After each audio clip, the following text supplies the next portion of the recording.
Kisah punya cerita ini mengurai suatu kisah sungguh terharu dan melupas balutan luka yang mendalam.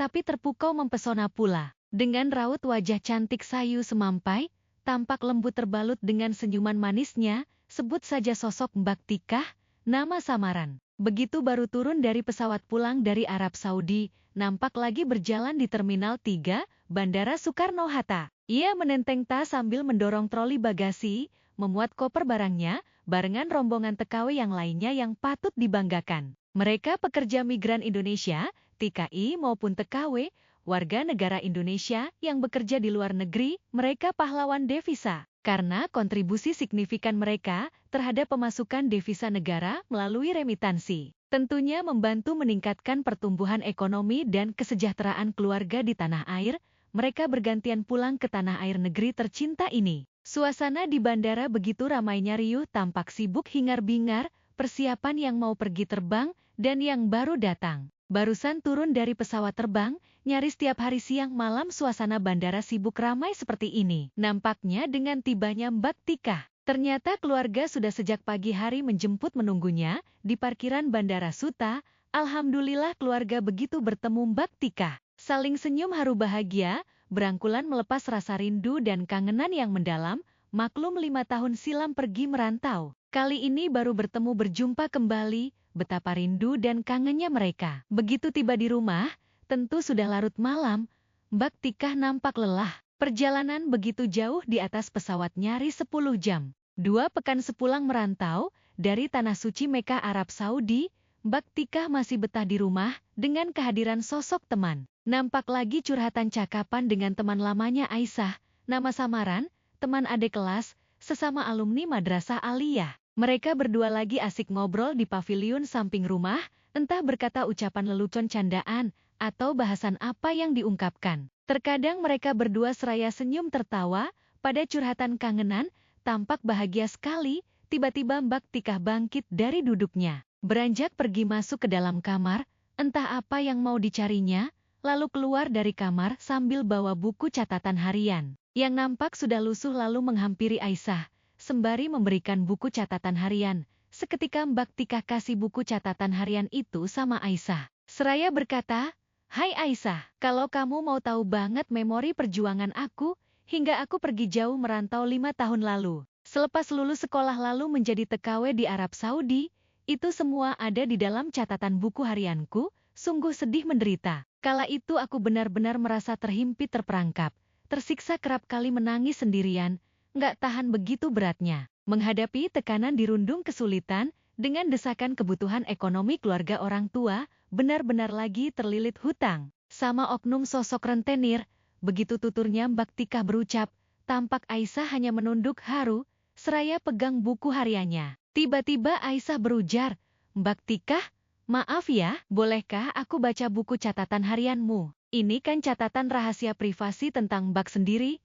tanya Aisyah, lalu seketika Mbak Tikah menjawabnya, "Ya nggak apa-apa, silakan saja baca. Bagi aku sih, di era digital saat ini transparansi sudah biasa, siapa tahu kisah lika-liku perjalananku bisa menginspirasi bagi teman lainnya. Positif negatifnya silakan saja menilainya."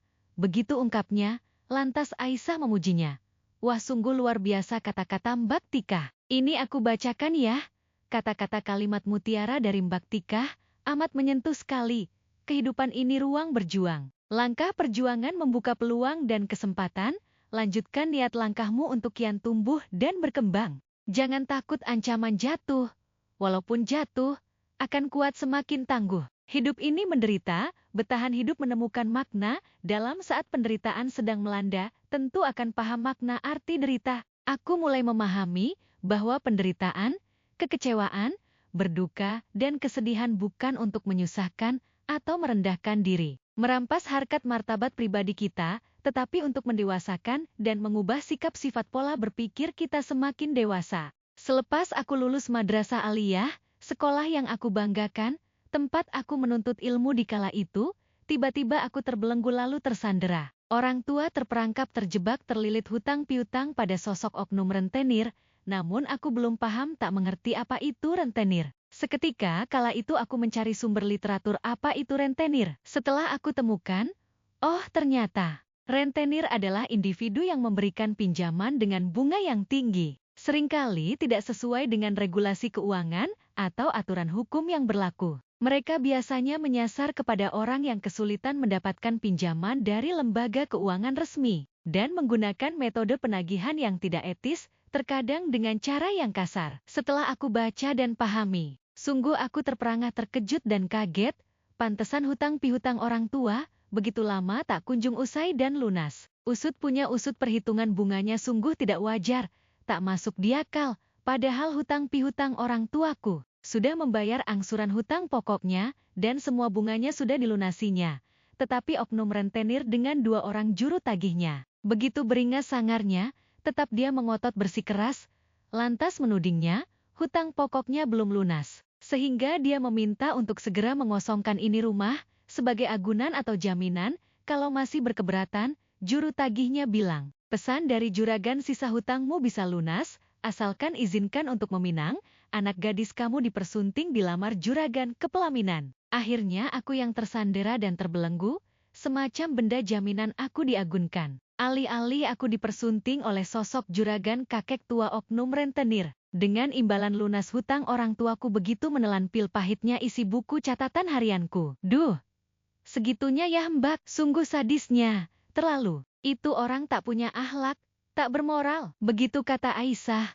Usai membaca catatan buku harian Mbak Tika, lalu Aisyah bertanya, Mbak Tika sewaktu acara resepsi, nggak ngundang-ngundang teman ya? Ya, Aisyah, gimana mau mengundang teman?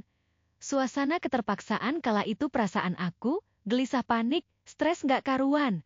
Apalagi, sewaktu bersanding duduk berdua di pelaminan, aku berusaha sabar dan tenang sambil berdoa baca mantra. Begitu tiba malam pertama pengantin baruan, tampak si kakek nafsu syahwat birahinya, kayak kesetanan, kesurupan. Aku sih bersikap pasrah menyerah, aku dicium-cium sekujur tubuh. Mana mulutnya itu si aki-aki bobako lagi. Aku sih kagak tahan, menahan rasa mual, amit-amit aroma baunya mau muntah, anyep. Lantas sisa gigi ompongnya menguning, kayaknya kagak suka sikat gigi itu si aki-aki. Kali ini aku tersiksa. Itu aki-aki agresif. Aku diraba-raba digerayanginya, dia mengumbar nafsu syahwatnya. Tapi itu burungnya dia, nampak layu merungkut tak mau ngembang. Murung gak mau bangun, dia gelisah galau, muring-muring hingga subuh. Dia maksa aku minta dielus-elus itu burung potnya, biar terangsang tegang. Malah makin kuncup, lunglai layu tak bergairah. Lantas, dia bilang tadi siang abang sudah siap siaga mau tempur ini malam. Bahkan abang makan sate buntut kambing segala. Tapi kenapa begini ya?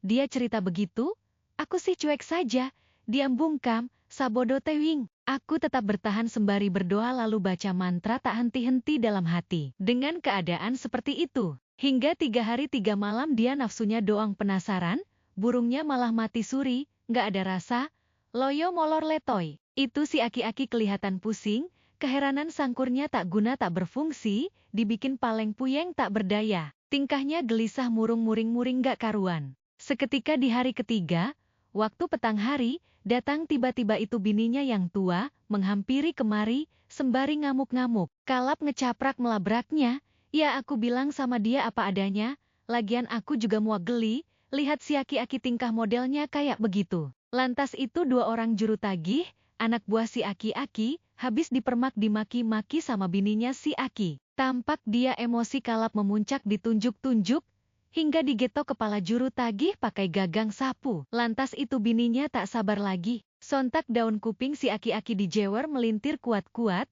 sembari diseret sama bininya, dibawa keluar sambil disuruh pulang tanpa pamitan. Tampak wajah si aki-aki, seraya meringis kesakitan, jalan membungkuk menyerah pasrah ampun-ampunan. Sembari diseret lalu berujung si aki-aki tumbang.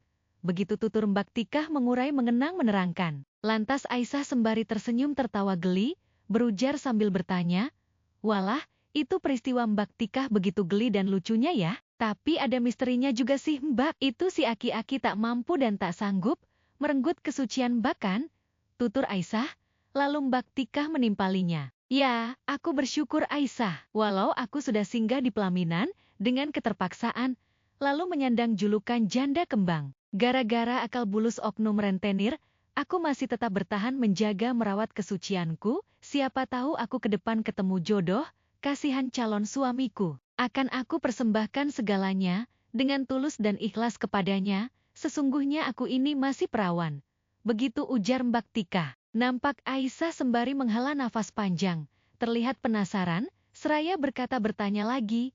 Sungguh aku terkagum dengan perjuangan Mbak Tika. Lantas itu Mbak, bahkan punya niat lalu bersikap dengan keputusan pilihannya, sampai merantau hingga ke tanah suci Mekah Arab Saudi. Itu proses tahapannya bagaimana Mbak?